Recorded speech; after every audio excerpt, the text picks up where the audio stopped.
Let's fix it. Open up Task Manager and check the stream and PUBG is running in background or not. If it's running in background means you need to end the task. Once complete after, open up stream, click library, click the game, right click it, click properties, click install file and verify integrity of the game file is there. You need to click it and wait for a couple of seconds. It will eventually verify your game files.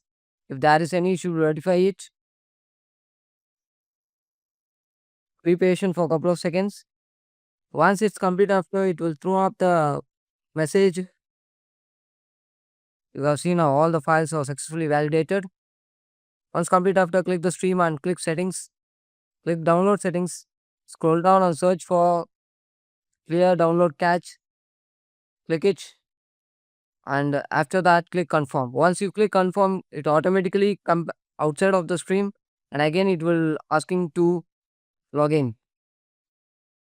The next step, search for Windows Defender Firewall. Click it.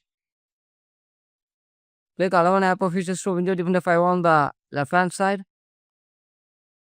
Scroll down and search for stream and PUBG.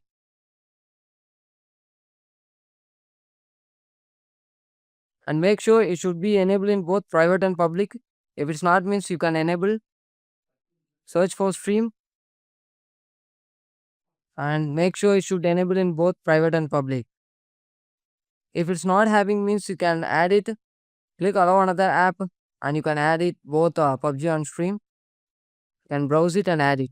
So for easy method, go to C drive, go to program files, scroll down and click stream